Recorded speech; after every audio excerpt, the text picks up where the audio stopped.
একদিন আল্লাহর এক ওলি একটি কবরস্থানের পাশ দিয়ে হেঁটে যাচ্ছিলেন। ঘটনাটা বিস্তারিত শুনতে চ্যানেলটি সাবস্ক্রাইব করে রাখেন।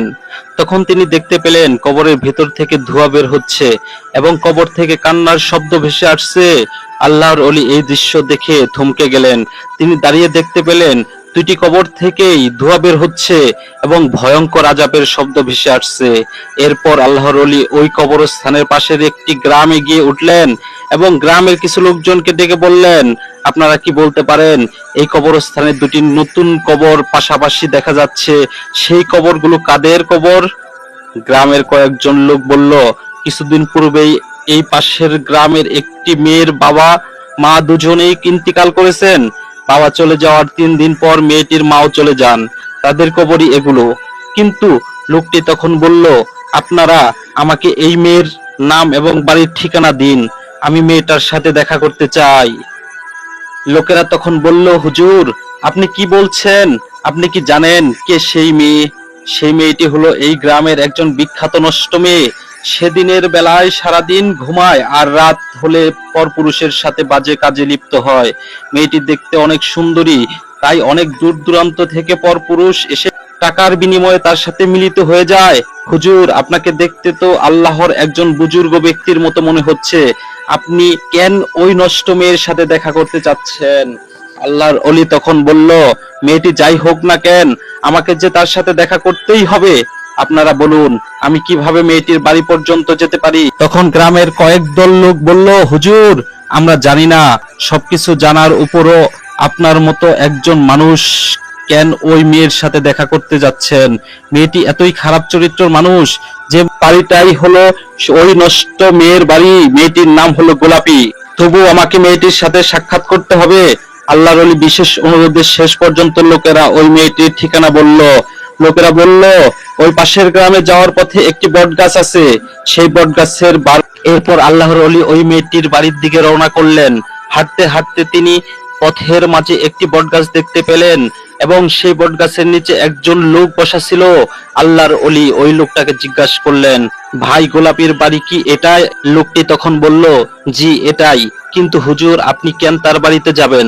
তার কাছে তো ভালো কোনো মানুষ যায় না, তাকে সবাই রাতের রানী বলে ডাকে। সে সারাদিন ঘুমায় আর যখনই অন্ধকার নেমে আসে তখন পরপুরুষ যাতায়াত শুরু করে তার বাড়িতে।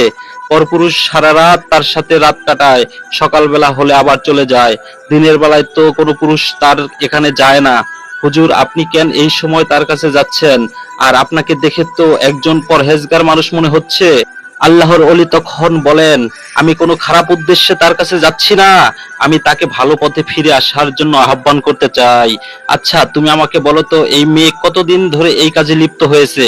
লোকটি তখন বলল, কয়েক মাস হলো মেয়েটির বাবা মা দুনিয়া ছেড়ে চলে গেছে, এরপরেই মেয়েটি এই খারাপ পথে চলে যায়। এরপর আল্লাহর ওলি আর কোনো কিছু না বলে সে রাস্তা ধরে মেয়েটির বাড়ির দিকে উঠলেন। আল্লাহর ওলি মেয়েটির বাড়ির উঠোনে দাঁড়িয়ে ডাকতে থাকলেন, ঘরের ভেতরে কি কেউ আছেন? একটু বের হবেন, আপনার সাথে আমার জরুরি কিছু কথা আছে। কিন্তু ঘরের ভেতর থেকে কোনো সাড়া শব্দ আসছে না।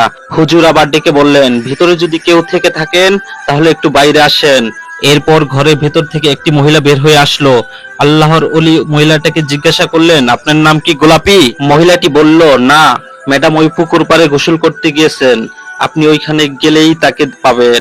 এরপর আল্লাহর ওলি পুকুর পাড়ে গিয়ে দেখতে পেলেন মেয়েটি পুকুর পাড়ে বসে গোসল করার প্রস্তুতি নিচ্ছে। আল্লাহর ওলি দেখে মেয়েটিকে থমকে গেলেন। আল্লাহর ওলি মেয়েটিকে দেখে থমকে গেল। এরপর মেয়েটি বলল, হুজুর আপনি কেন এখানে আসলেন? হুজুর বলল, আমি তোমার সাথে কিছু বিশেষ কথা বলতে চাই। মেয়েটি তখন বলল, হুজুর সবাই তো আমার কাছে একটি কারণে আসে, কিন্তু আপনাকে দেখে মনে হচ্ছে আপনি আল্লাহর পূজারী একজন মানুষ। তাহলে বলুন তো, আমার মতো একজন নষ্ট মেয়ের সাথে আপনার কি এমন বিশেষ কথা থাকতে পারে? হুজুর তখন বলল, আমি তোমাকে কিছু কথা জিজ্ঞাসা করব, তুমি কি তার সঠিক জবাব দিবে? মেয়েটি তখন বলল, আমার চরিত্র খারাপ হলেও আমি আবার মিথ্যা কথা বলতে পারি না, আপনি বলুন কি জানতে চান? আল্লাহর ওলি বলল, কিছুদিন আগে তোমার বাবা মা দুজনেই দুনিয়া ছেড়ে চলে গেছে, এটা তো সত্য। মেয়েটি হেসে উত্তর দিল, আমার মা বাবাকে অনেক ভালোবাসতো, তাই বাবা চলে যাওয়ার 3 দিন পর মাও চলে যায়। আল্লাহর ওলি তখন বলল, তুমি কি জানো তোমার এই পাপের জন্য তোমার বাবা মায়ের কবরে যে ভয়ানক আযাব হচ্ছে? মেয়েটি তখন বলল, আমার কারণে যদি তাদের কবরে আযাব হয় তাহলে এটাই তাদের প্রাপ্য ছিল, কেননা তারাই তো আমাকে খারাপ বানিয়েছে। তারা যদি আমাকে ভালো মানুষের মতো মানুষ করতো তাহলে আমি আজকে এই পথ বেছে নিতাম না। তারা চলে যাওয়ার পর কেউ আমাকে দুমুঠো ভাতও দিয়ে যায়নি, কেউ আমার কোনো খোঁজ খবর রাখেনি। আমি কি খাচ্ছি, কি পড়ছি এ নিয়ে সমাজের কারো কোনো মাথা ব্যথা নেই। উপায় না দেখে আমি বাধ্য হয়ে এই পথে এসেছি। আল্লাহর ওলি বলল, মাগো, বাবা মা কখনোই চায় না তাদের সন্তান খারাপ পথে পরিচালিত হোক। তারা তাদের সাধ্যমতো সন্তানদেরকে মানুষ করার চেষ্টা করে। দুনিয়াতে অনেক ভালো কাজ আছে, সেগুলোও বেছে নিতে পারতে। বিয়ে করে সংসারী হয়ে সেটাই তো ছিল তোমার মঙ্গল। এখন তোমার এই খারাপ কাজের জন্য কবরে তারা শাস্তি পাচ্ছে। তারা তো এজন্য তোমাকে দুনিয়ায় জন্ম দিয়ে যায়নি। যখন তুমি দুনিয়া থেকে বিদায় হয়ে যাবে তখন তোমার কবরেও একই আযাব হবে। মাগো, এখনো সময় আছে, তুমি ভালো পথে ফিরে আসো। এতে করে আল্লাহ রাব্বুল আলামিন তোমার মা বাবার কবরের আযাব মাফ করে দিতে পারেন। আল্লাহর ওলির এসব কথা শুনে মেয়েটির মনে আল্লাহর ভয় সংস্কার হলো। মেয়েটি বলল, হুজুর, আমি কিভাবে এই পথ থেকে বের হতে পারি? আপনি আমাকে সৎ উপদেশ দিন, কি করলে আমি এই পথ থেকে বের হতে পারবো? মেয়েটি এই কথাগুলো বলছিল আর পুকুর থেকে পানি হাতে নিয়ে ছিটকিয়ে মাটিতে ফেলছিল। সেইখানে একটি ল্যাংড়া ব্যাঙ ছিল, যে ব্যাঙটি 7 দিন ধরে পানির পিপাসায় কাতর ছিল। মেয়েটি যখন পানি ছিটিয়ে ফেলছিল আর সেই পানিগুলো ওই ল্যাংড়া ব্যাঙের মুখে গিয়ে বারবার পড়ছিল, ব্যাঙটি তৃপ্তি সহকারে সেই পানি পান করলেন।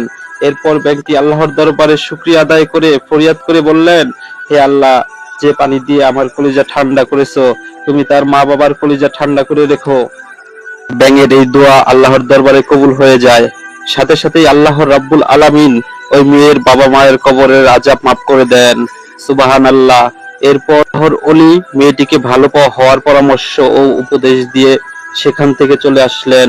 আল্লাহর ওলি যখন সেই কবরের পাশ দিয়ে আবার যেতে লাগলেন তখন দেখলেন ওই কবর দুটি থেকে দোয়া বের হচ্ছে না এবং কবর থেকে কোনো আজাহারি শোনা যাচ্ছে না। এরপর আল্লাহর ওলি আকাশের দিকে তাকিয়ে বললেন, তোমার লীলা বোঝার সাধ্য কারো নেই। প্রিয় বন্ধুরা, পরবর্তীতে সেই গোলাপী মেয়েটি সমস্ত পাপ কাজ ছেড়ে, হে আল্লাহ, তুমি রহমানুর রাহিম। প্রিয় বন্ধুরা, পরবর্তীতে সেই গোলাপী মেয়েটি সমস্ত পাপ কাজ ছেড়ে দিয়ে আল্লাহর পথে ফিরে আসছিলেন। সুবহানাল্লাহ, সুবহানাল্লাহ।